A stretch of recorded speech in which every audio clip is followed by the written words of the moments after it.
This evening, we've got a council workshop scheduled at 5:30 this evening, and so in regards to trying to keep on track, I want to go ahead and get us called into order for the workshop. This is a workshop that has been duly called. It is being held on December the 12th, 2023 at 5:30 before our regular meeting. Having called the meeting to order, I want to turn it over to the administrator, Andy Merriman. Mr. Mayor, Council, thank you. So, rightly so, Mr. Bettis had asked me, it hadn't been in October, just how some of our projects were progressing along, and suggested that we do have a workshop just to give an overview on our current projects, the projects that we're working on now, and touch base on the status of those projects, remind y'all what those projects are, and then of course, just by way of reminder, where we are funding those projects. I do want to first point out that we do have John Gogenauer in the room. He is our project manager for all of these projects. Of course, Lindsay James is with him. She's our coordinator and pretty much the ramrod on a lot of the bureaucratic and administrative things that go along with that. And then Mike is here. Mike is, as you know, supervises all of that stuff as the deputy city administrator, and he's here to respond to some of the questions or some questions that may come up. And then, of course, I've asked public safety to be in the room because a couple of these larger projects are specific to public safety.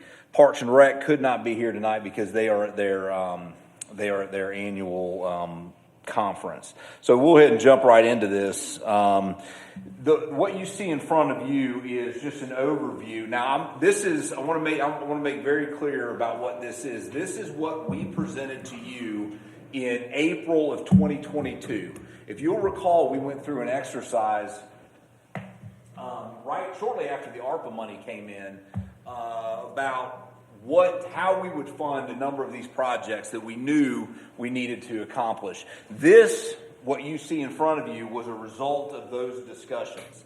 And so what I want to do is make sure that y'all are aware that this is a baseline for how we progressed from this point on to where we are this evening. You'll see that just from a housekeeping standpoint, we color-coded those things back in April of 22, just so you knew that the blue was Parks and Rec, the green was public safety, and the rest were miscellaneous projects. And then, of course, all of the funds that you see outlined beside it were where we could be drawing funds from, but that was a very malleable document because it was really just to demonstrate where we could pull funds from to accomplish all of these projects. But this is just a historical snapshot of how we got this discussion started, reminding y'all that I do want to remind you that the ARPA funds in that far column, at the time, I think were all, Mike, and help me out with this, but if you'll recall, ARPA funds initially were restricted. They were hyper-restricted when they came out. So the $16 million that we received were restricted by the Treasury for a litany of projects were outlined in their initial report. They subsequently changed that ruling to allow for $10 million of that to be used for unrestricted government uses. And then the balance of that, in our case, the $6,600,000 or so, had to fall within the original ARPA guidelines. So, let's see, I want to make sure I didn't want to... And so let's jump into where we are now. If you look in front of you, you'll see our major projects that we are currently working on now.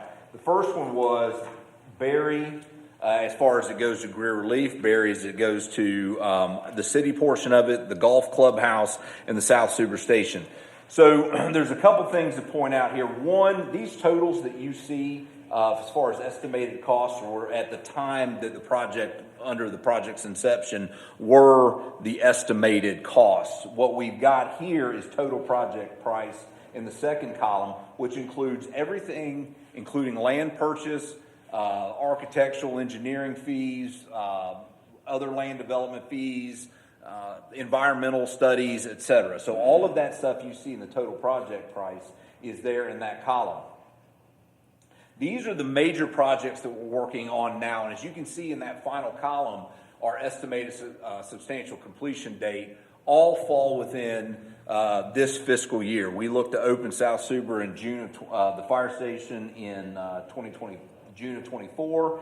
The clubhouse is April-ish, May-ish of 24, and then having Greer Relief into Berry in March of next year, and then the city staff that will be moving into Berry in May of 2024. But these are the major projects that are currently underway. You can see where we are funding these projects, where we've got name of fund here. These were all budgeted projects that we've been working on for at least, 18 months now. Andy. Yes, sir. The substation, Suber Road substation. Yes, sir. What did we fail to figure in the estimated cost at the time? If you go back to this initial, that revenue overview, you'll see that we had, I think, on this, there was 3 stations that we had identified. One at Blue Ridge Plantation, one south of 85, and then one at South Suber. That $4.588 million estimate was just at that time, just that, an estimate. This was prior to recent costs for all the things have increased exponentially. But yeah, we were off on those estimates by, as you can see. I mean, even conservatively, we're probably off by $2 million, but we didn't expect inflationary impact by the time we went to contract on that to be that substantial. But but to be honest with you, it was really just kind of, they were swags at the time too. We were hoping we can get them in at $5 million. We clearly can't. So that's where, that was just off. We were just off.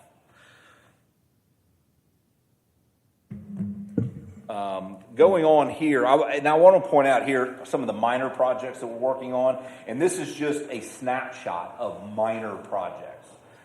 This is not by any stretch of the imagination everything that we're working on, and when we get to the final slide, you'll see the number of projects that we're working on. But they're varying in size and scope, everything from issues that we've had just getting the Jason Street garage moving to things that you've budgeted through the general fund for police and city hall renovations, repairs of the Cannon Center deck, evidence storage for PD, additions, improvements to the Needmore Center's interior. So these are just some of the minor projects that we've got going on that are illustrative of not anything special, more just to point out that this is some of the things that we would ordinarily be doing in any given fiscal year. I thought the Cannon Center deck had been done. The Cannon Center deck was done, I think, we completed it in I think maybe this time of 22, could have been last year. We've gone back and there's been some issues with the decking itself and some warping in the boards that we need to go back and make some repairs on. So that reflects that contract price for the Cannon Center deck. Well, are we making sure we're not using the same material or whatever design so next year we don't have a $25,000, $30,000 repair bill? Well, yes, sir, we are. Yes, and actually how we finalize the repairs on that is still yet to be determined. I know we brought the manufacturer, the boards back in to determine how to best fix them, but the major renovation that we did had to do with the substructure as well as the decking. These are decking issues, if I'm not mistaken. That's specific to decking issues. Portion of that also, we knew we were going to incur is the oiling and the finishing of it, but we haven't done that because we got to do a few minor repairs. Oh, that's that real is it I-pay wood you're using? Why don't we just pour it? Be done with it. It was at $300,000 versus $77,000. It was a significant difference. So then, but add 50 more to that, is that right? No, it would have added 25 more to pour it. Or it was about $300,000. Yeah. Okay, and what did we originally pay? We did first was $70,000. Then this repairs $25,000. Well, now, so how about the repair prior to this one? 75. 75. Yeah, versus $300,000 to pour it. A third the cost. third of the cost. Even with the $25,000 addition, it's a third of the cost. Arguably, yes, the lifespan, if we report it, would have been longer, but I don't think substantially longer to warrant the additional $200,000 increase. It would. Huh? It would, because that, anyway. Going on to other projects that you see here, these are projects that we are either currently in design on or have, in this case, Turner Field, we are in the protest period for award. You look at Wards Creek Trail Phase 1, we've received funding for Wards Creek Trail 1 through the State Transportation Enhancement Program, so we have grant money coming in for that. But we've got these projects in the works. I want to point out quickly the convenience center, the recycling center portion of this is kind of for us a question mark. There's been a number of things that we have decided to kind of pump the brakes on with that project. There's been some design concerns, some design issues that are specific to a retaining wall. We've made some immediate repairs to the way the flow the project comes in and out of the convenience center. Some of the pavement repairs have been done. We're trying to get that place cleaned up a little bit, make it a little more user-friendly. And then, of course, that we know with the new fuel system that's coming online, we have to, we were waiting on that to be installed as well. So that, for us, is a budgeted project, but we have not moved into that final phase of what it's going to look like. At this time, we're hoping it's nowhere near that $2 million mark, but we're working through that as well. Wards Creek Phase 1, we have, again, the grant funding in. We've identified some right-of-way issues that we're working through, but beyond that, we're prepared to start moving on that within the next year or so. And then, of course, the South Tiger River Trail, I want to point out again that involves not only just estimated costs for the entirety of the trail, but also land acquisition costs are in there as well. How long is with this delay on the convenience center, how long is that going to delay us with the fuel system? Oh, it won't delay us with fuel system. Fuel system's going to come first. So fuel system's coming in, but we're not making any of the changes out there until we get the fuel station in, but it shouldn't impact it, but we want to make sure we get that work done first.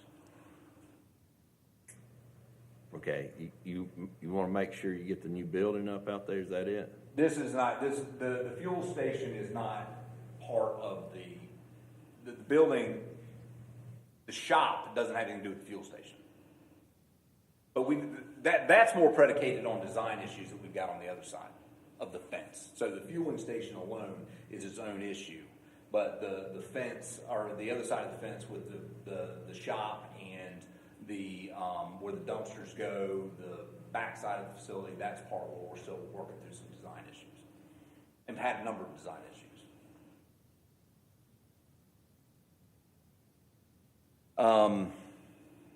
Point is with the convenience center, that's on hold right now. I don't know exactly what that's going to look like. The planned projects. Now, I want to point out with these planned projects, in particular, these are all four of these are tied to the reimbursement resolution the council passed in the late summer of this year. We have begun, and again, these are reflective of some estimated costs on all of these things for to accomplish the construction of the projects. Now, we are, to Mr. Bettis' point, we've got the fire station north, what we're calling north, and we've got the public safety training facility. Those initial estimates are much lower than what we think these projects are ultimately going to come in at. And we're basing the fire station numbers on the current numbers of the fire station we're building on South Suber Road. Because the intent is to use the same design, move it to the north side of town. The public safety training facility, we're dialing in on what that number is going to look like, but we're pretty close to it. And then, of course, projects tied to Project Indy are both. Indy's actually in design right now. I've got some schematics and some work being done on Indy, and then Titus, we're in the process of working through some land acquisition. But these are the ones that are when you see the name of fund, these are the unknowns. We don't know how these are gonna be funded yet, but the intent is if we go through the process to bond these projects, it'll be through, that's how we would fund it. Any questions so far? John, or you might wanna add anything to this discussion? Fine. I guess there's probably a couple things I'd like to mention. And you go back to the first slide, not the very first slide, the second slide. Mr. Betts, your question about the fire station. Couple things in that, and Dorian, I can't remember what the square footage number that we were. Per square foot. When we generated that number at 4.5 million or 4.6 million, it was basically said, and we think the construction's gonna be X amount. We think the building's gonna be this much square footage, and it should be this much per square foot. It was about double per square foot of what we had estimated. That's how much of a change from when we were pre-planning it to what the conditions were when it hit for materials, supply, and whatnot. It was some bad timing. Just we came in on this project at kind of toward the end, but still in the midst of that, the cost being so high for construction. But the other part, just also $1 million of that includes land purchase, which wasn't in that $4.5 million. So that explains a little bit of where that number is so off from where we had estimated. And to a certain, it was kind of like I said, we picked a per square foot based on, we spoke to other jurisdictions. You just build a fire station, how much did you pay per square foot? We pay this per square foot. We're going to pay our square footage is 10,000 square feet. That times that gave us that number. And it was just, I think it's like 720 square. I can't remember. I think that's the number. Well, when we got an estimate from someone to build it, did it come back at that new level? No, that 4.6 million was before we had any estimates from anybody about, like, what part of the bid process. So gave us did- that number. but- It was our but- investigation, like I said, calling other jurisdictions, finding how much they spent on the fire. But at some point, you put it out for bid. Oh, yeah. And did it come back with the new number? Came back with, I believe it's $7.9 million. Did we not think maybe at that point it might want to wait a year to do it? I'm not going to answer that part. You're- Because it reached a point where it was not going to stay. I think everybody felt that. Well, I gotta remind, but by way of reminder, those ARPA funds is where this fire station will be paid out of, and it's paying out of unrestricted funds. It had to be obligated by December of 2024 and spent by 2026. So to some degree, when it comes specifically to the ARPA funds, the clock was ticking. So that was the lowest hanging fruit of how to handle and approach those unrestricted ARPA funds with a known need, because in order to effectuate the public safety training facility, we needed to vacate the Hood Road site, move them into the new station on South Super Chick Springs, so that we can begin work and design on the public safety training facility site on Hood Road. And those were the ones that were identified as priorities by council. So as council outlined those priorities, 1, 2, 3, 4, 5, 6, and so on, we then took those and moved forward with it. So yeah, is the timing great? Probably not, but in this particular case, I don't know that it would make that big of a difference from a financial standpoint. I think we'd probably been pretty close, but to Mike's point, it was $1 million of that's the dirt. Right. Flip that next slide. What about? I think one of the things that we've learned as well too, and we had this confirmed in the last 2 weeks. Andy and I were at a meeting regarding the school district. They had suggested that their building costs recently on some of their schools had escalated 300%. And we met with a architectural group that does a lot of public work, including schools, and they confirmed that for us last week in a meeting that they're seeing numbers in that range on public buildings. And just by way, I just looked this up because I was interested in it, especially when we're talking about what we're doing now versus our planned projects. specific to Indy and Titus and the public safety training facility. This, you told me this today, this building and police and courts and city park was about $20 million in aggregate in 2008. 23. So you take from 2008, when the initial bond was done for these projects, it was $23 million. That you multiply that by 44.67% inflation rate between 2008 and today. That's a $30 million project to get all of this same stuff done. So I think it's important to realize, especially in that compressed amount of time from 2021 to where we are today, inflation skyrocketed, so there was inflationary pressure, but there was also availability pressures on raw materials to get a lot of this stuff done. So and you know this, we were just subject to some degree from a pricing perspective on that. But again, I don't think that we're that far off anyway. We've been that far off on pricing for the facilities. This one? On all of our projects, are we making sure that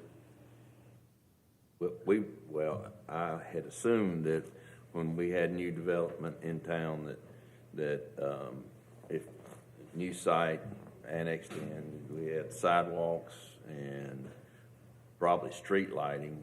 I'm not quite sure about the street lighting, but is all of that in this budget, or is it gonna be an add?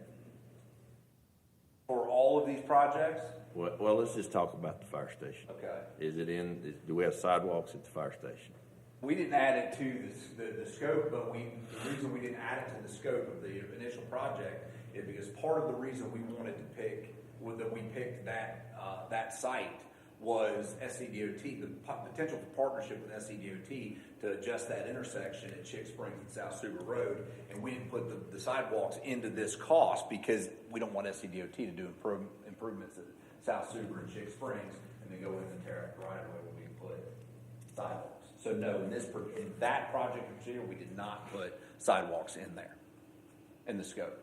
Now, at the end of the day, they'll be there at some point, but as far as into this dollar amount that you see in front of you, it is not in there. So when we get a CO, there'll be sidewalks? No, not when we get a CO. There will not be sidewalks. How about street lighting? I don't know about street. Do we have street lighting in there? Nope. Why not? Don't I have to, I don't But know if what, I don't DOT know how much right away DOT is gonna take. Yeah, but I just don't wanna do the work and spend the money to install it and then they come in later. But that might be 10 years before they get around to it. Well, we won't wait. We're not, But. the intent's not to wait 10 years, but This is in the works. But why didn't we budget it? because we knew as part of this project, Yeah, but we still are gonna have to pay out the money. You should have said, it should have been budgeted. Whoever's looking at the plan should say sidewalks, lighting. And maybe you did consider that. The budget is tied to the ARPA dollars and, you know, we've got it obligated and have them spent. Obligated to the installation of the streetlights again. Our period, I can't use that money anyway. So that would have been money we just set aside out of the general fund that would sit unspent until we got ready to put the sidewalks in. And why wouldn't it, So- well, explain this to me. If DOT has to go in and if they encroach on what is city property, which would be taken right away, why wouldn't they put in the sidewalks that they have to We're tear trying down? to be a partner with them and we're trying to sure help which them one reduce their specifically he's costs. asking. We're gonna spend the Just money. general. So we're just trying to make sure that we're giving, because when they came to us, they asked us what we were going to do to expand the road and address the intersection at Chick Springs. And we said, no, we're not doing anything. It's a DOT roads that y'all did. I said, you know, you got problems, you know, we don't have the money to spend on that, but we'll partner with it. Acquisition of right away. We make sure there's a proper setback enough, put the stations back far enough so that they've got plenty of room on our property. We acquire that little house, we'll have all the property down there, so that takes money that they aren't gonna have to acquire that right away. So we're just trying to find ways to be partners and to install a sidewalk and then turn around 2 years later and say, well, you gotta pay me for the sidewalk I installed 3 years ago. It just didn't seem like it would be good, make good partners do that. They're aware of what we're doing. But if somebody else had bought that land and annexed in the city, we would have required. But it was us, we bought the land, though. They know that. I know it, but that's just not right. Just because we can to switch, just because we can switch the rules as we go along because we make the rules, doesn't make it right. I mean, I understand your thinking behind it, but We're still talking about the fire department on Suber Road. Yeah, I can see where you're coming from, Jay, because, you know, we've because we always bought- stressed we the bought- buildings with driveway, with we sidewalks. bought Station 56. Yeah, And there was no connectivity of sidewalks. We didn't go back in and do that because it was existing, but if we had built it, we would have put it in. Now we've got that done, and thankfully we did because we figured out that the development there, they hadn't completed their part of the sidewalks. And now we're waiting on street lighting out there because it's, you know, to me, it's a safety issue. It's just dark out there. One thing I can say is like 2 years later, I don't have a guarantee from a private developer that they're going to come back and put sidewalks in, I just make them do it up front, but I know we're going to do it. And we're, you know, pay for it today, pay for it tomorrow, again, not included in the budget. That was our reasoning behind it. But they will be installed, and street lights will as well. It's not that they're not going to be. I think that's important. We will comply with our own standards in this particular case, knowing that part of the reason we bought that property and situated the building the way we did was to ensure that we didn't have to spend the money twice, or that somebody didn't have to spend the money twice, and that's why we did what we did. It's a matter of timing. SCDOT's office has actually communicated about their plans that they've got.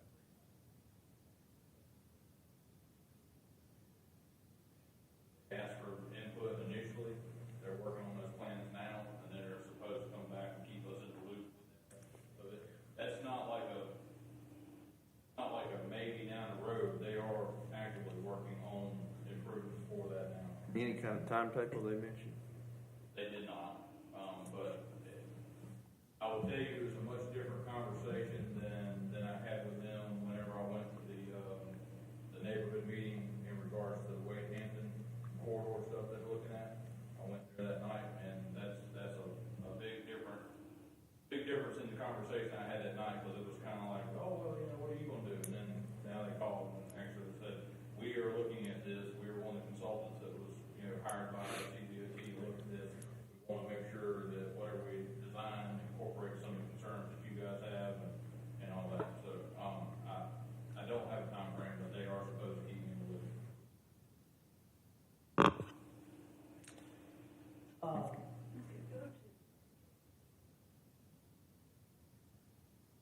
Community center. Sarah, with your question about, timing on some of that, one of the things is that we can't tear down Warren, the shop, the big shop, until we get the existing fuel pump hardware, the brain that runs our fuel pump system is in that building. So once we get all the fuel system changed over, then we'll be able to, what we're gonna do is we're gonna move forward, we're gonna go ahead and demo that shop out, demo the transfer station out, make improvements to the, continue to make improvements out there on the paving and clean up the area. The question becomes is that when it came back, we had Sauceman come out and kind of walk the plan that we had put together to give us an idea of what they think that, you know, that cost. It came back $1.9 million, which about $900,000 more than what I thought it was going to be.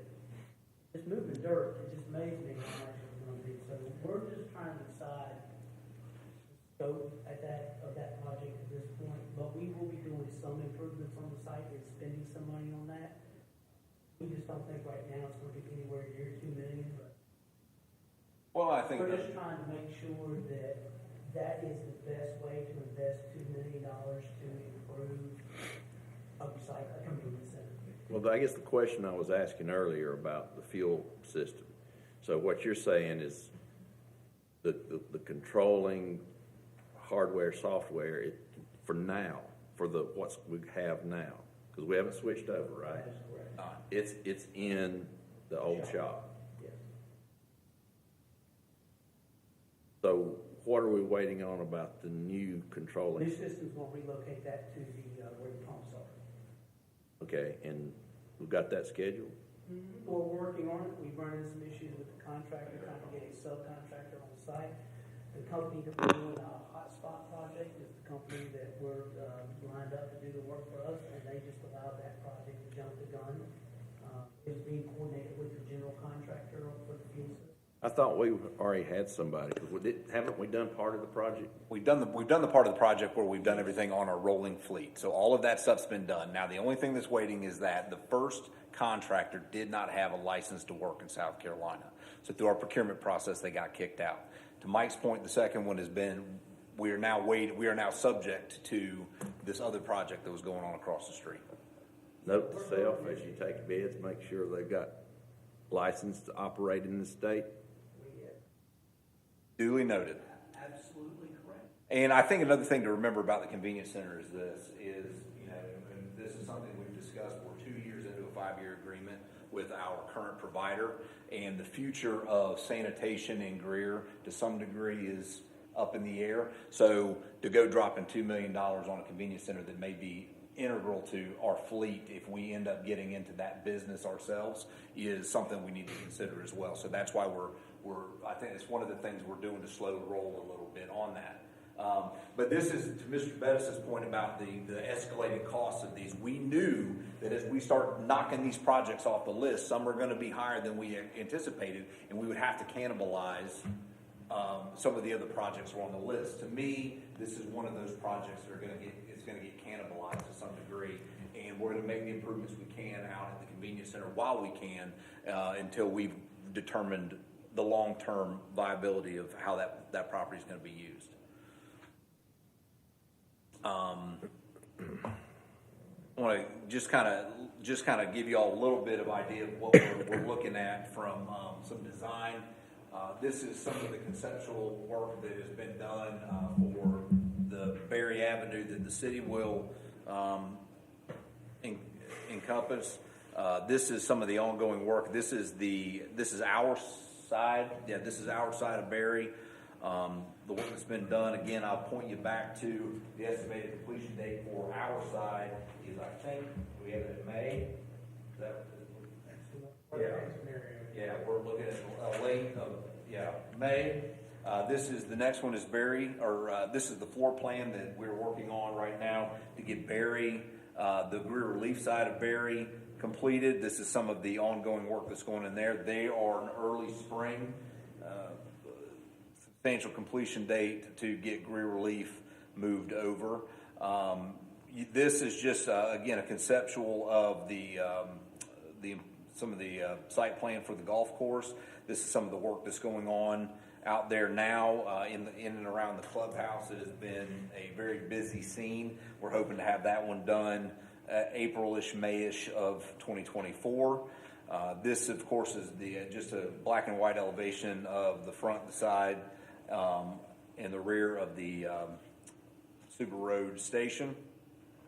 And this is some ongoing project photos of the work done to date. One thing I wanted to drop in front of you right here is just this is our Smart Sheet software. And it is to kind of give you an idea that right now we have 51 active projects that are underway. Now these are everything from the fire station that is being constructed to, as you can see on here, swing repair in City Park and event hall lighting upfits, etc. But these are all the active projects that are on our Smart Sheets that is integral to what John does on a day-to-day basis, but to ensure that all of our departments that have ongoing projects are making sure that we're all talking and keeping up with what's going on. It assigns duties to those folks, but these are all projects that we had budgeted for. We are working actively on and should be, most of which, if not all, completed by the end of this fiscal year.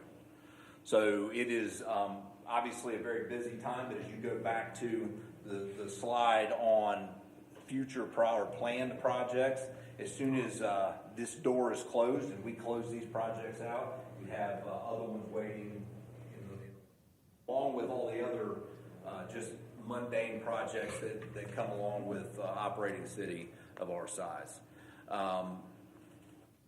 Mike, John, anything you want to add to that? If not, we all stand ready for any questions that you may have. So what's the total on the ARPA money? The total of the ARPA money was $16.6 million, 6.6 of which is restricted under that, the original Treasury guidelines. Ward's, go ahead. It has to be committed by when, 2024?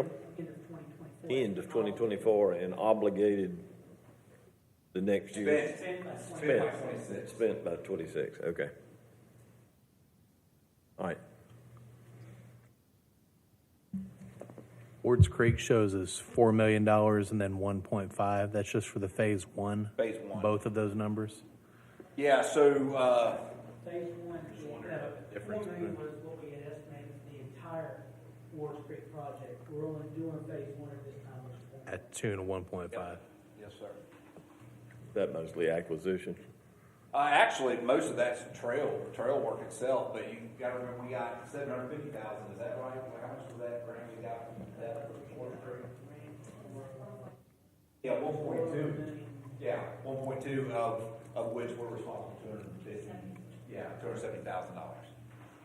Do we expect some of the same shocking increases as we look toward the station north of town and the station south of town?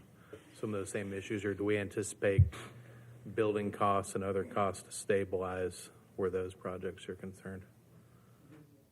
Number on that slide for those future projects is, the budget number we're using is 10.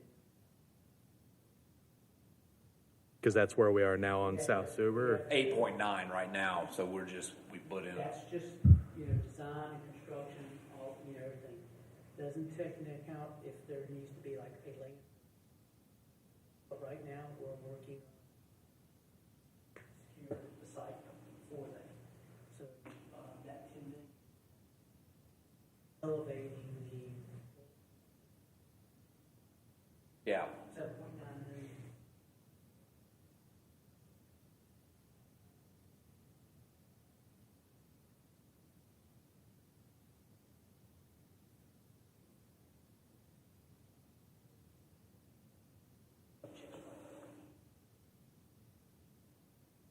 So we Already got that.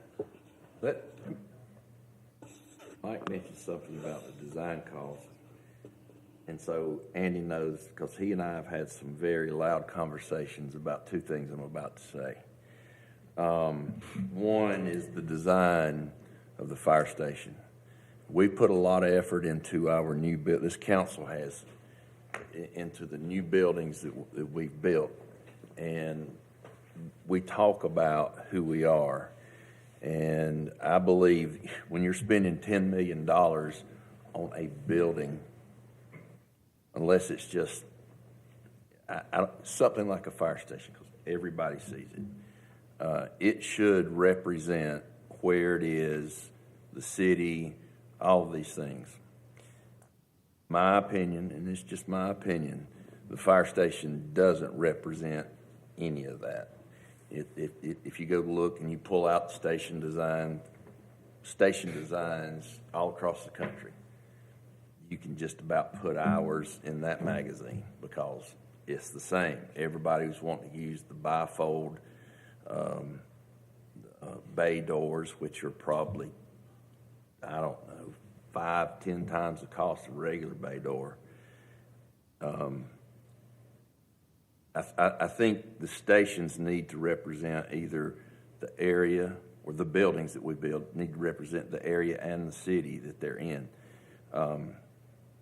The other is we've mentioned low-hanging fruit and projects, and this is just a passion of mine.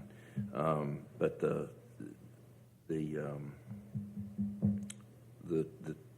area surrounding the golf course.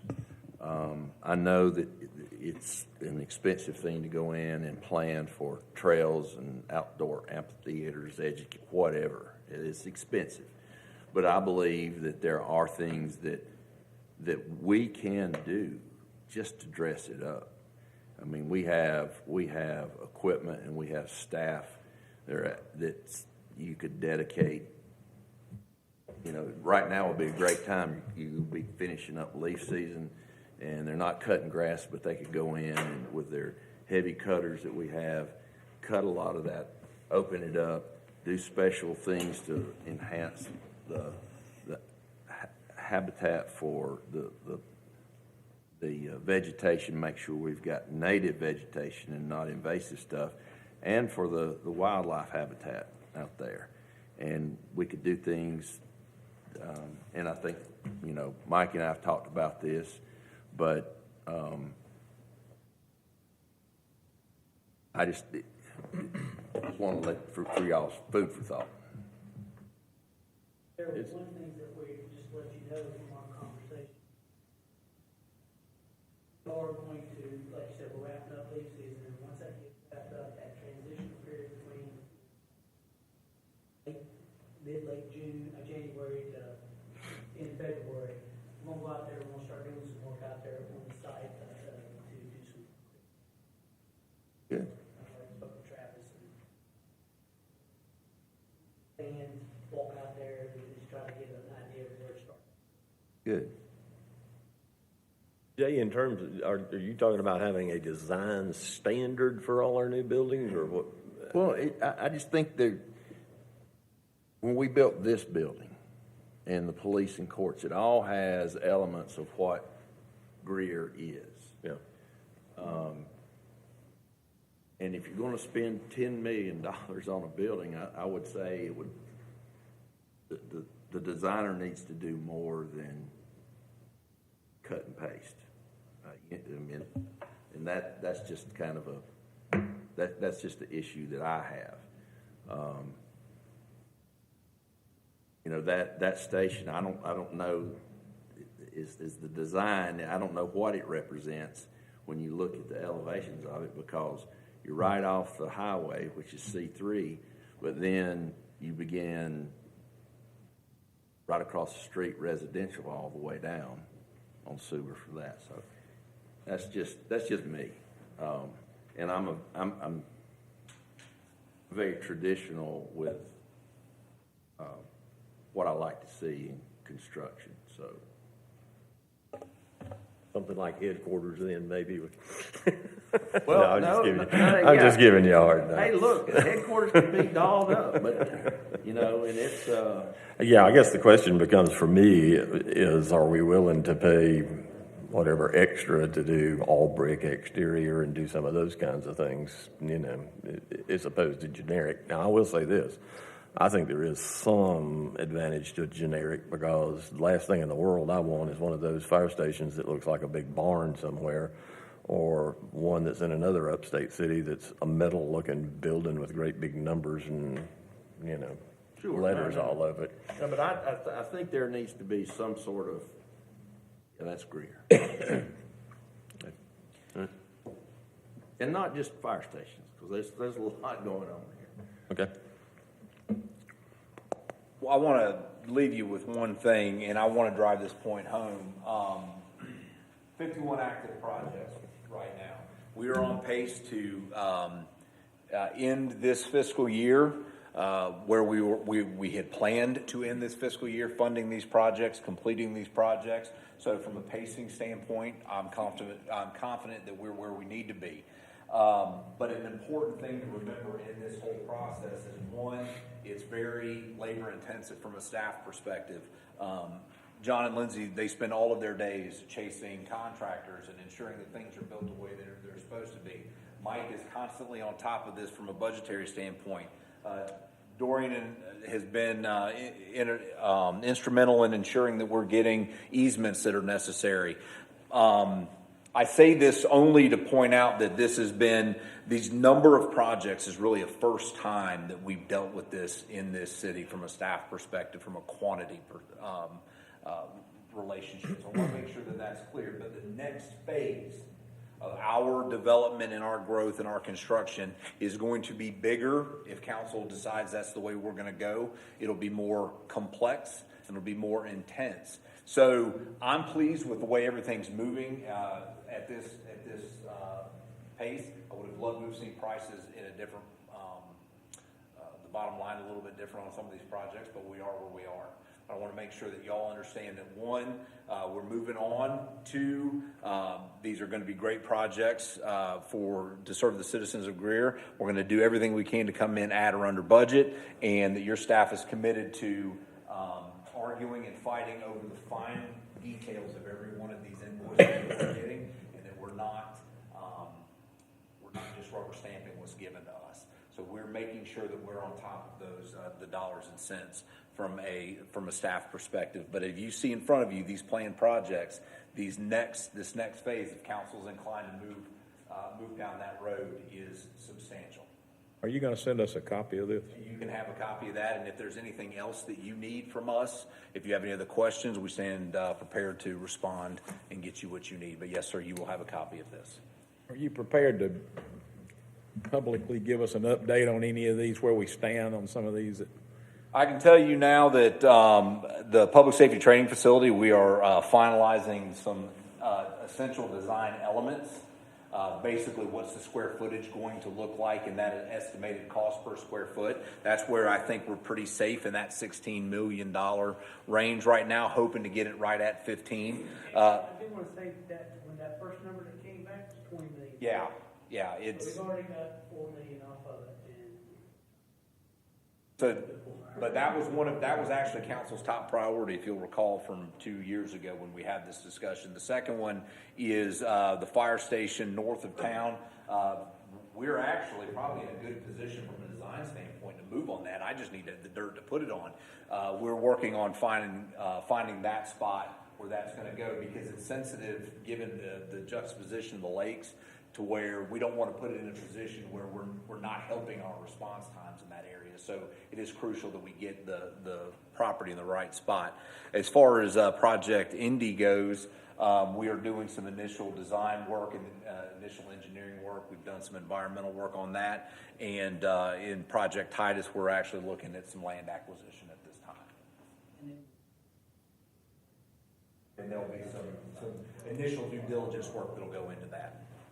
But all of the costs that are incurred in these 4 projects are subject to the reimbursement resolution. So if council is inclined to seek the bond that would be required to pay for all these things, all of that can be replenished through the general fund.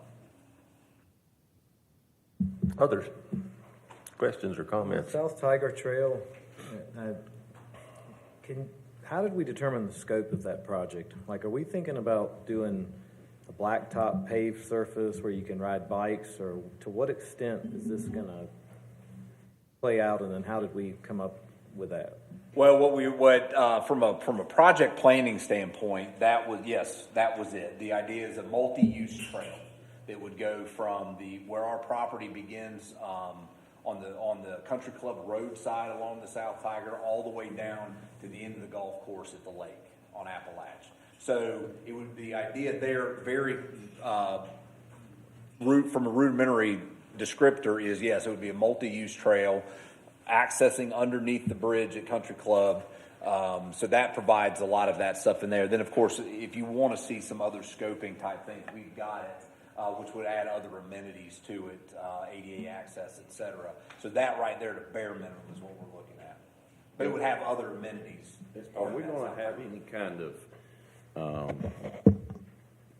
facilities out there for outdoor education? We don't have it on the breakdown that we got today, or was it yesterday, Mike? You got that? Yeah. The bulk of that's engineering and trail construction. The rest of it would have to be phased out over the number of years where we would want to add things. So, Mr. Edwards, to your point, if we ever did an amphitheater in the wooded area out there, that would be something that we have not priced out in this initial phase.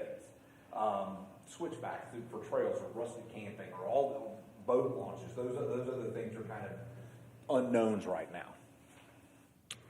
Those would also be the kind of things that would appeal to grant funding and or other organizations that we could partner with. That'd be perfect. I mean, with the school district or with in natural resources or some of those other folks. Well, Mike and I, we've spoken the past few days about potential partners that are out there that, you know, they'll come in and do things or really hold your hand while you do stuff, so. I was wondering though about the trail. I mean, in the interim, would it not be good to just get like a forestry manager to go out there and just chew up a course to be able to make it more natural, just to where you could kind of meander along the river and walk and, you know, just to kind of get some benefit from it? Or? We've discussed that, and I think it would be incumbent upon us to ensure that if we are inviting the public onto public property, that we have checked all of our all the boxes necessary to ensure that everyone can access it safely, regardless of how ambulatory you may be. So I don't want to open that up in such a way where we're actually inviting problems and not putting it up, not opening it for everybody that could use it at any given time. I just want to be very sensitive to that. So in theory, yes, you chew it all up and you just run a path down there that people can walk on. But I think if we're going to invite the public onto a public asset, we need to make sure that the bare minimum is done for safety. Well, to Lee's point, you wouldn't have to do, you could choose a section that you wanted to do that instead of doing maybe the whole river frontage. You could do a small section where you could say, yeah, this is accessible because you can almost drive out there. Well, every trail that I've ever gone and walked, I mean, I've never even, I mean, I've just kind of crossed the Swamp Rabbit Trail. I have no desire to go over there and to get on the blacktop. That's not a nature trail to me. You know, like we go to Highlands and we go to Brevard and places like that because it feels more rustic. I mean, you're on kind of a muddy, foot-beaten path, and they even have volunteers that come in and clear paths and So what about, We did listen. I've been a part of that. At Boyd Pond in Aiken, it was a county park, and you would have thought you were on a trail for miles and miles and miles because of the switchbacks that that were utilized throughout the whole thing. It was a wonderful, but there was still the base of the trail. There was boardwalks through the swamp, and there was paved areas through the swamp. You could go off on your own. That's where we have the actual trail that runs along the river from the north end of our property down to the lake. Yeah, that's the main trunk of it. But if we have other access points that are for foot traffic only, et cetera, that are more rustic, that's a later phase of the entire development of the park. I understand about the accessibility, but to Lee's point, you know, when you go Jones Gap, or you go to Caesar's Head to go out to Ravencliff Falls, all of that's not accessible. I mean, it's barely accessible when you're And half they in have state. some accidents there, yeah, Oh, yeah. because yeah. people Well, go you're- on their own. You're in the wild. I mean, it's. Yeah. So so you don't have to provide accessibility when you're doing trail systems like that? I can't speak to what, I just know that I think that there's an expectation in an urban environment or on a trail system that is owned and operated by the city of Greer or any city, that there's reasonable accessibility and that people can access it. If I know I'm going to Jones Gap and going hiking through the woods, I expect to have a trail that's natural, but in this particular case, I think we need to, but at least the trunk of our trail system that's gonna be on the South Pike River Trail, that where we're gonna start everything else off of, that's the one that needs to be. I do think it's a choice, though. I mean, the Cottonwood Trail is a good example in Spartanburg, for instance. I mean, it does the exact same thing. It just goes along the river. And essentially, they just had what I'm telling you, like a forestry service that just went in and mulched up the trees, essentially. And so the mulch is the path that you walk on. And like I said, it's more natural and just a place where people like to go and get in the shade and get off the beaten path and run and walk their dog and that kind of thing. It's nothing really fancy. And I don't know, I guess when I thought about this project, that's kind of the way I looked at it, was just a chance to kind of have a retreat and an escape. And I think what the scope that we're talking about is more, turning it into a blacktop and that has its place and that's nice, but Well, I think we're talking a combination. The trunk, as you call it, would be a blacktop type thing, most likely, but you're gonna have limbs that are mulch, or less, maybe. I think as long as it does kind of doesn't just come in and wipe the whole thing out and, turn it into, I think, the natural beauty of it should be maintained. And, Sure. And then, like I'm saying, if you want a chance to get off of the path, and I think there should be some opportunity for that. And we talked about I think what Jay's saying too is to make sure, and he said this about nature and about the launch points and different things like that. I don't know if we plan to have camping areas or, what extent we, plan to take this to, but, anyway, I just hope that those things will be considered in the scope of the project too. Absolutely. Yes, sir. All right, others? We need to wrap up. Comments, questions, discussion? If not, I'm going to call the workshop to a close.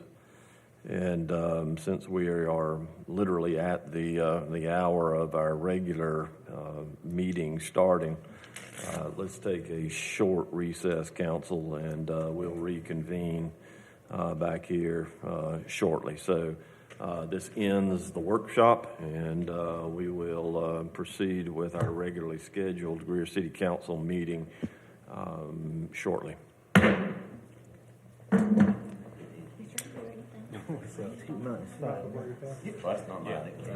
sorry. I left early because I saw that on the news.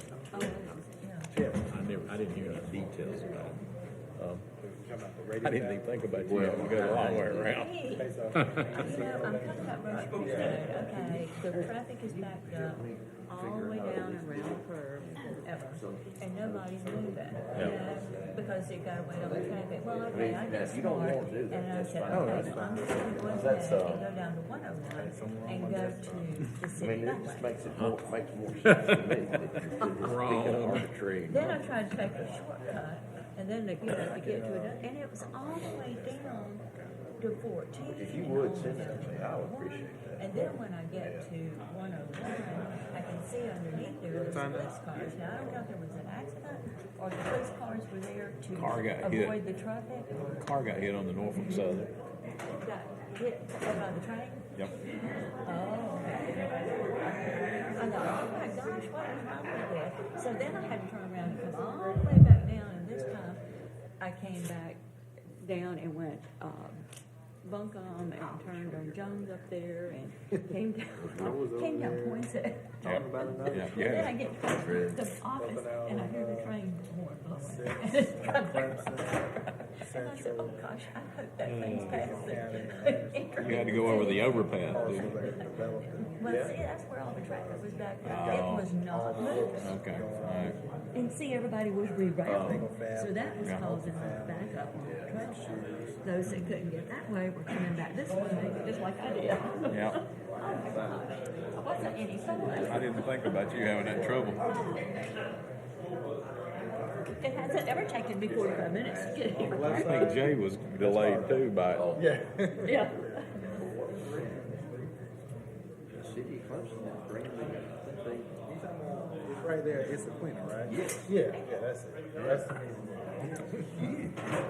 They've got even think about that, but before by the time we're done, it's gonna generate 20,000 cars a day. Whoa. Yeah.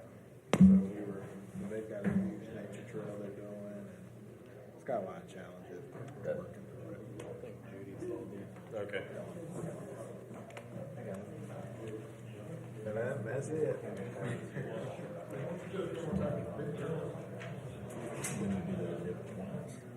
The meetings, that's for sure.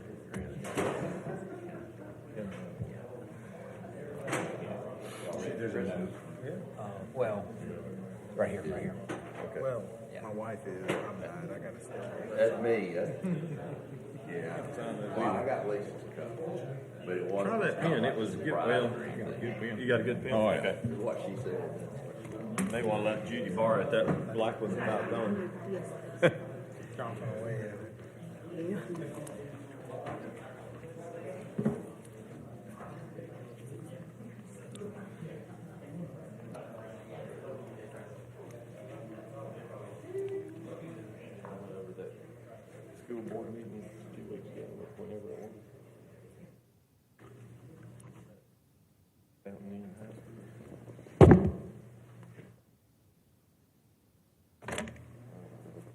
I just looked up, when we were talking about square footage, I looked it up on, different websites about fire stations. Ours is a tad bit higher, but of course that, and I don't know how, if they included the land acquisition and how they were doing it, when they gave us 700 something, 724 or something. And I think I saw a few stations that were like, and this was 2023 numbers, 702. Now I was in Connecticut.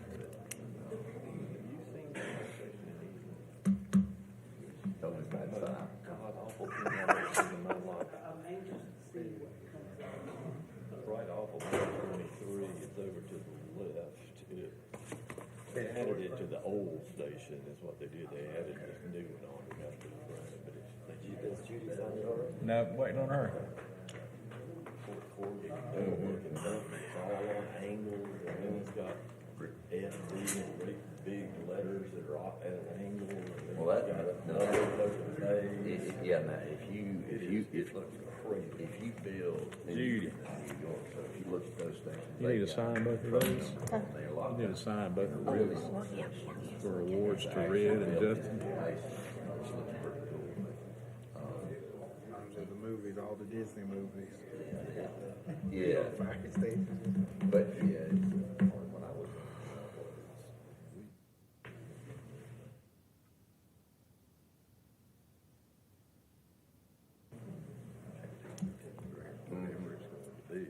Does that make any sense what I was saying about that trail? Well, I agree with you. I think, well, and I think what Andy's saying is right. The main trunk needs to be accessible to everybody, kind of like the operator. But then if you're gonna have offshoots, that's where you do your nature trails.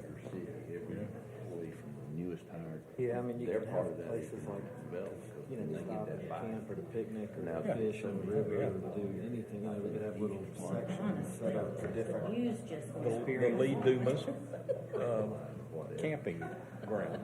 Then you go back to The better bunker. That's right. Or whatever. But yeah, I think that's what, I just, they don't want to screw it up with this stuff. Pave, turn it into a blacktop. I just think that's. It'd be nice if it was concrete. Well, That's a lot more expensive. I know we've got. It's more durable. All I those guess cars. they're just gonna kind of, I just prefer for it to just be a road paved straight through there. Man, they were police cars. And Like even if you think about like when They they had them built all and you see all the people going riding through the bikes. station. Yeah. But There's not a road. It's a path that's wide enough to get a bike on. It's one way, you know, in a lot of cases, but then they have the bridges that'll cross over the little swampy areas and they, you know, natural stuff growing up around it. I think they do a great job of blending. Oh, you talking about Greer? Yeah. rear end. When the time comes, it probably would pay us to consult some people. All right, folks, we are going to reconvene. We have met earlier this evening for a workshop on some updates on projects that we have ongoing in the city, and we have finished with that.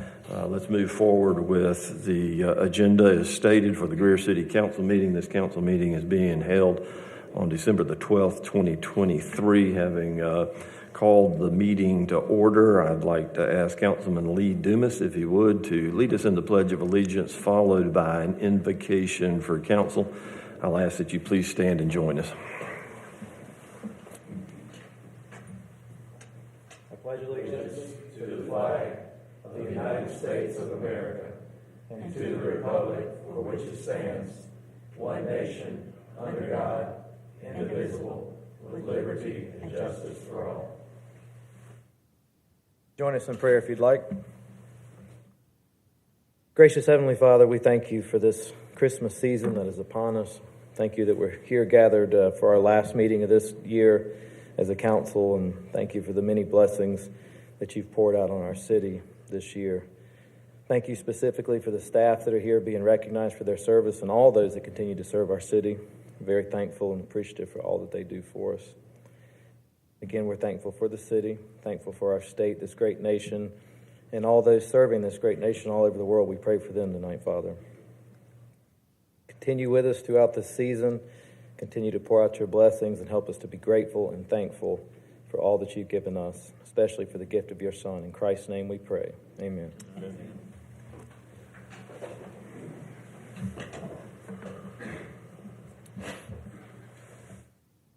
Council, in each of our meetings, we set aside time for public forum. This is an opportunity for those folks who would like to address council to do so, as long as it's relative to something on the agenda that evening.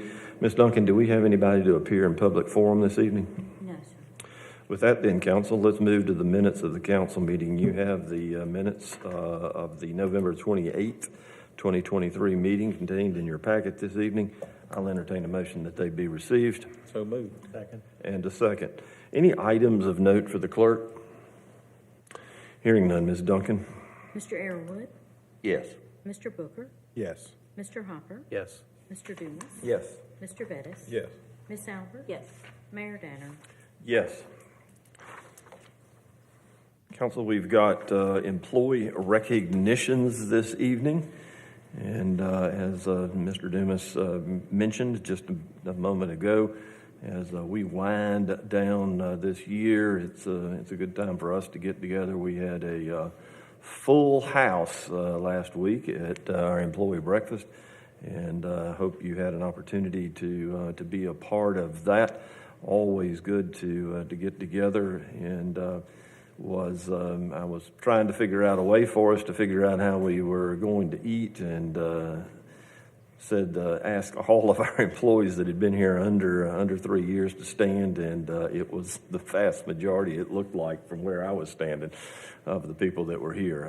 We are adding employees at an incredibly fast rate, and so we want to take time to recognize those employees that have been with us for a period of time, and we're going to do that this evening. I'll go ahead and read the resolution, and then we'll recognize those folks individually here in just a minute. But we do this through resolution. It's a resolution recognizing and commending City of Greer employees.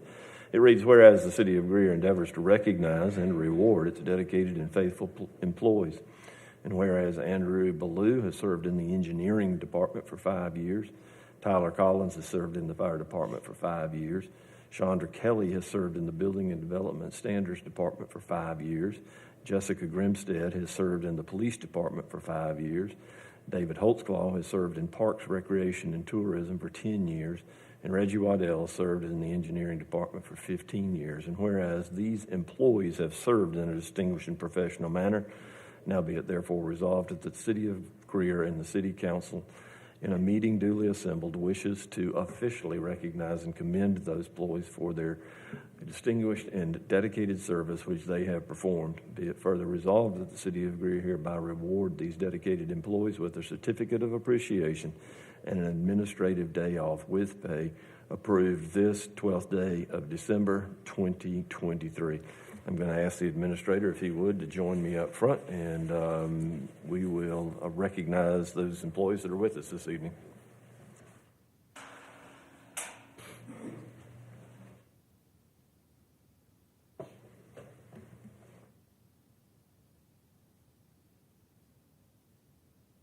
Andrew Ballou.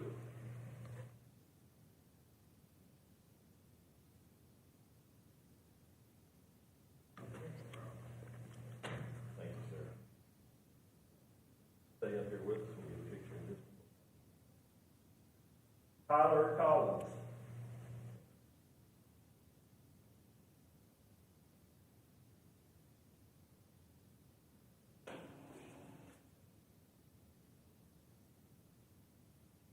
Jessica Grimstead.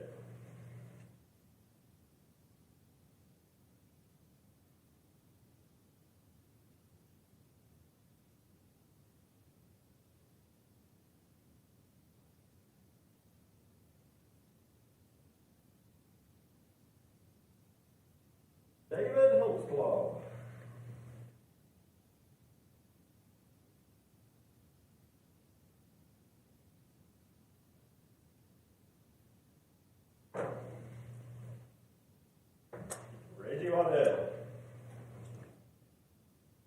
make sure he doesn't fall. It says 15 years, but I remember the day he started at the fire department, so. Join me in a round of applause.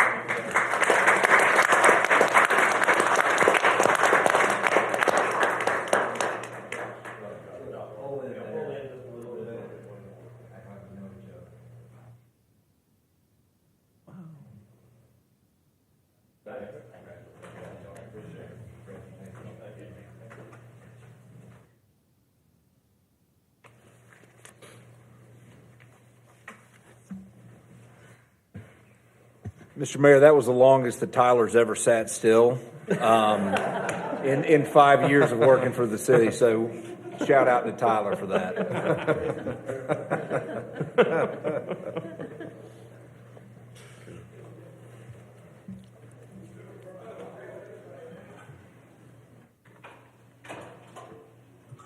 Mr. Merriman, the administrator's report, please, sir. Sir, Mr. Mayor, Council, thank you. First of all, I do want to thank you for making the time to be here for the workshop prior to this meeting. It is important to remind y'all of what we're doing and our progress on a number of those things. With all the things that are going on, I know sometimes it seems overwhelming, and we all have a hard time keeping this stuff straight in our heads with the multiple projects that the city is undertaking. So we were happy to do this for you. We will make sure that we provide that information to council tomorrow that was requested. And of course, anything that you need above and beyond the presentation, we'll be glad to provide. So with that, I just want to remind council of a couple things. December 16th here at City Hall. I think it's the first time, Chief Hamby told me it was the first time we're actually going to have the Cops for Tots event here at City Hall. So December 16th. Cops for Tots. Second thing is the Holiday Arts Fair. The Center for the Arts Holiday Art Fair is through December 12th. Tonight from 6 to 8 we'll end it, and there are over 23 vendors, and all proceeds stay here in the city of Greer.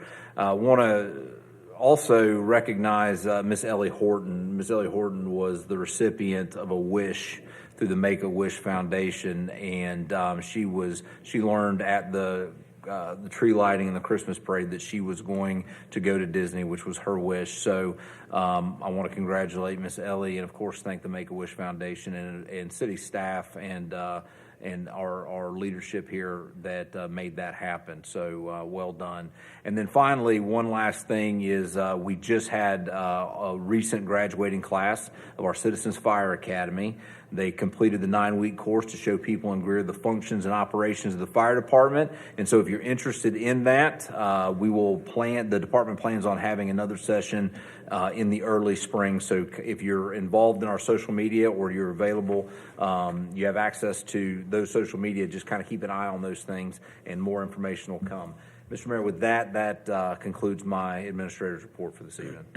Thank you, sir. And again, let me echo the administrator's remarks. This is a very busy time for us, not the least of which involves every one of our departments. And hats off to all the folks that make the events happen that are going on right now, from the Cultural Arts Center, which had a huge crowd last weekend. I know I was down there for a while, but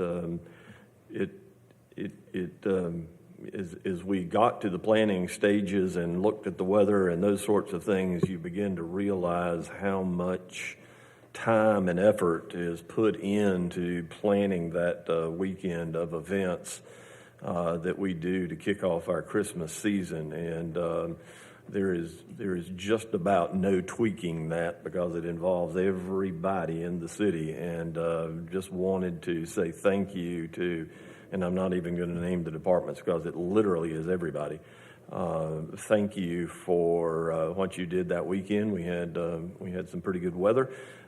May have been a little wet for the tree lighting, but it's winter, and we do that regardless. And so all the decorations going up, all the events that are going on, all of that, in addition to their regular duties, is such that it's a yeoman's task to get all that done. And so I think all of council would agree, a tip of the hat to our employees, and thank you for the efforts that they have put in through this holiday season. Incredible how good it looks around town, and thank you. With that, then, let's move to appointments for boards and commissions. Kenna McLarty is joining us this evening to help us better understand a nomination that we've got coming before us with the Accommodations Tax Advisory Committee. And so, Ms. McLarty, the floor is yours, ma'am. Good evening, Council. On behalf of the ATAX Committee, I would like to recommend Ms. Heidi Henry to fill the vacancy of Mr. James Vogan, whose term ends at the end of this month. Ms. Henry's bio sketch is provided to you all. She is the owner-operator of Harvest Kitchen. She's looking forward to joining the committee and serving her community in that aspect. Should you have any questions regarding Ms. Henry and her approval to the Accommodations Tax Committee, I'm here to assist with that. I'll entertain a motion to receive at the offering of the department head in regards to Ms. Henry's appointment to the Accommodations Tax Advisory Committee. I'll need a motion, please. So moved. And a second. Second. Floor is open for discussion. This doesn't require a citizen to fill this position. Of the city. Right. You can either be a citizen of the city or have business in the city. Okay. Others? Hearing none, Ms. Duncan? Mr. Airwood, Yes. Mr. Booker, Yes. Mr. Hopper, Yes. Mr. Dumas. Yes. Mr. Bettis, Yes. Miss Albert. Yes. Mayor Danner. Yes. Thank you. Thank you.